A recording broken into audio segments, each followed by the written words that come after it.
Hello students, this is the 10th part of my video, and previously I have discussed about the unification of Germany in my 9th part.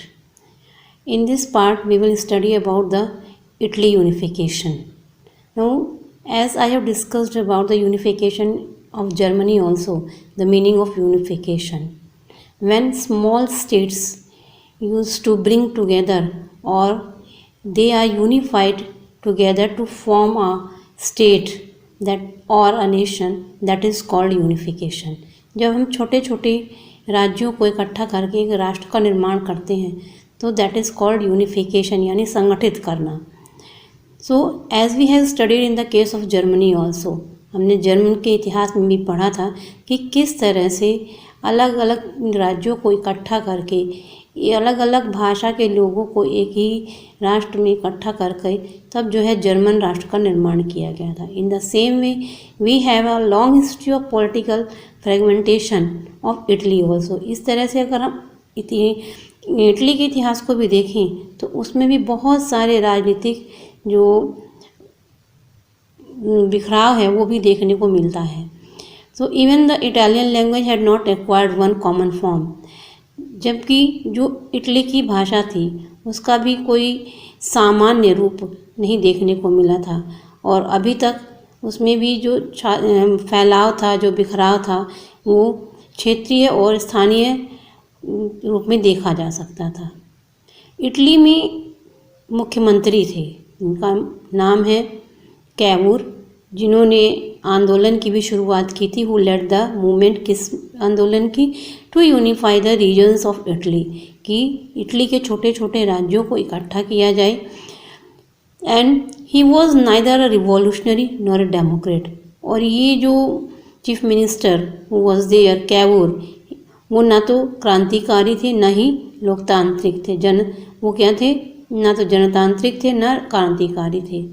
और लोगों की तरह जो जिनके पास पैसा था और एजुकेटेड लोग भी थे इटली के अभिजात वर्ग में, यानी जिनके पास या तो बहुत पैसा था. Elite means a social group that is thought to be the best और most important because of his power और इट्स पावर, मनी, इंटेलिजेंस. यानी ये वो वर्ग था जिसमें लोग अपने आप को किसी शक्ति की वजह से, ताकत की वजह से, पैसे की वजह से या बुद्धि के आधार पर अपने आप को महान मानते थे. So all this just I am telling you the introduction of the unification of Italy. In my next topic I will discuss main 7 points how the unification of Italy was done, the process of unification of Italy. Now the peasants who supported Garibaldi in southern Italy, यानी वो किसान, वो गांव वाले जिन्होंने गैरिबल्डी को दक्षिण Italy में सपोर्ट किया था, सहयोग किया था. नेवर हर्ड ऑफ इटालिया, उन्होंने कभी इटालिया शब्द को सुना ही नहीं था. उनका ऐसा विश्वास था कि ये जो ला इटालिया है वो एम्यूनल की वाइफ का नाम है, उनकी पत्नी है. तो इस तरह से ये थोड़ा सा, this is the short form of the introduction, unification of Italy. Now we will study about the unification, or we can say the process of unification of Italy, यानी इटली के जो संगठित किया गया, एकीकरण किया गया, उसकी प्रक्रिया क्या क्या था. Now I will discuss about the process of unification of Italy. So Italian unification was a 19th century political and social movement that resulted in the consolidation of different states of Italian peninsula into a single state. यानी Italy का जो एकीकरण था वो परिणाम था इसका 19th century में राजनीतिक और जो सामाजिक आंदोलन हुए उसका परिणाम हुआ. और ये परिणाम किस रूप में हमारे सामने आया? In the consolidation of different states of Italian. Consolidation means होता है द प्रोसेस ऑफ यूनिटी, यानी एकीकरण की जो प्रक्रिया चलाई गई थी.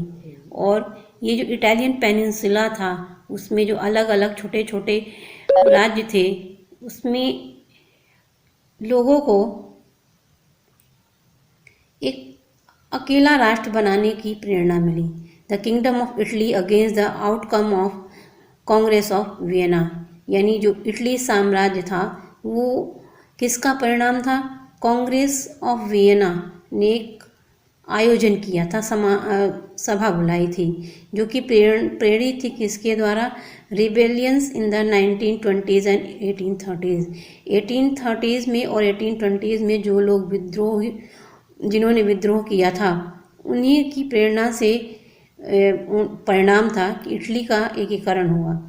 या unification process was precipitated by the revolutionaries of 1848 and lead towards completion।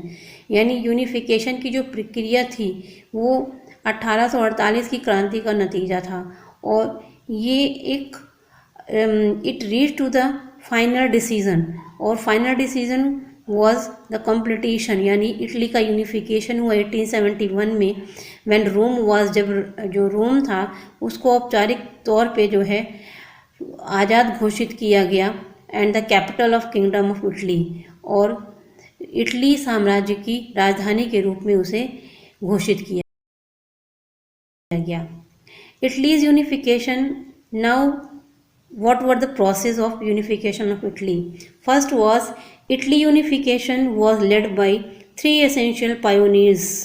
मतलब इटली का जो एकीकरण हुआ था 3 महान नेताओं की जिम्मेदारी पर या उनकी देख रेख में, और you can say this movement was led, उनकी अध्यक्षता में हुआ, and these 3 pioneers were Giuseppe Garibaldi, Count Cavour and Victor Emmanuel।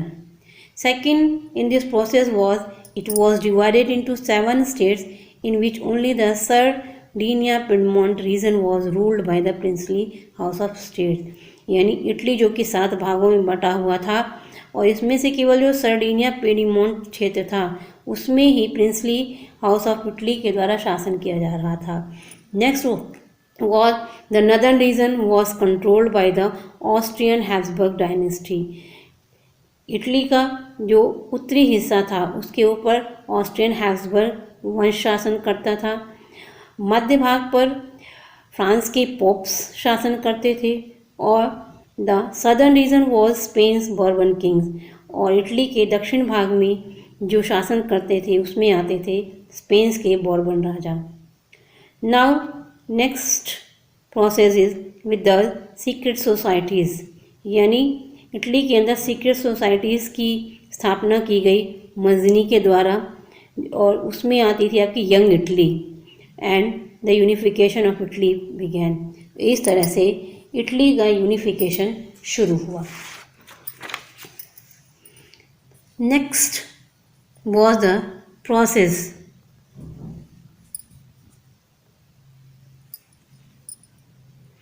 With the full tack of diplomacy. यानी रूढ़िवादिता एकदम से चरम सीमा पे थी। कहाँ पे? फ्रांस के साथ। Count Cavour overcame. Count Cavour भी जो है उन्होंने भी एक रिजल्ट ला करके दिया। ऑस्ट्रियंस एंड लिबरेटेड, ऑस्ट्रियंस के साथ मिल करके, और इन सब ने मिल करके नदर्न इटली को स्वतंत्र कराया। गैरिबल्डी ने defeated the Bourbon kings of Spain with his armed volunteers called Red Shirts। गैरिबल्डी ने हराया किसको? बॉर्बन किंग्स को, जो कि स्पेन में थे, विद द आर्म्ड वॉलंटियर्स, यानी सेना के सहायकों के साथ मिल करके, जिनको कि उस समय रेड शर्ट के नाम से भी जाना जाता था।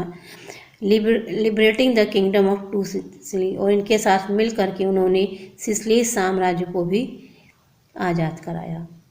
The second victory of Emmanuel overcame, यानी दूसरी बार एम्यूनल को जीत का सामना करना पड़ा।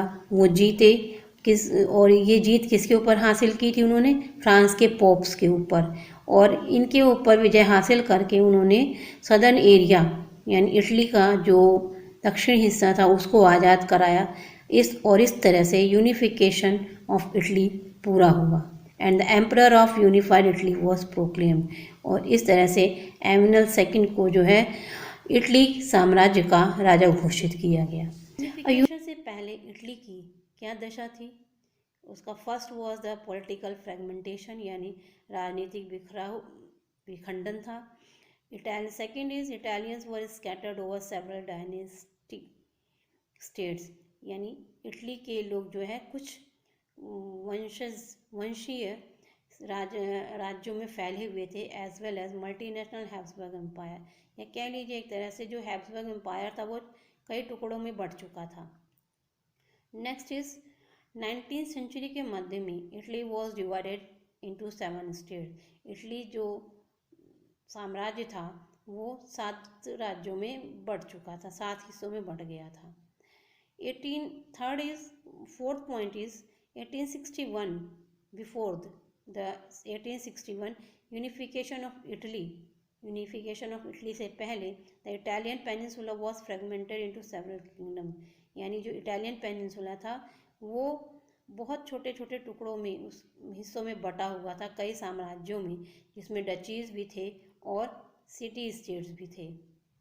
Proper name of Italy is Italian Republic, and the nickname of Italy is Bel Paese, and the meaning of this word is beautiful country. Italian call it Italia, and this name is obviously used before the 1st century. This is the whole process of unification of Italy, and I hope you all have understood this process of unification of Italy, and I hope you will do the best for your board examination also, not only for this board, for every batch. This is good wishes from my side, and this is the end of my video part 10, the rise of nationalism, chapter 1, class 10th.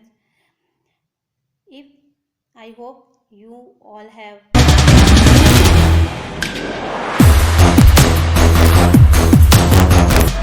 like and subscribe my channel Blooming Wits to give me inspiration for making the videos forward. Thank you.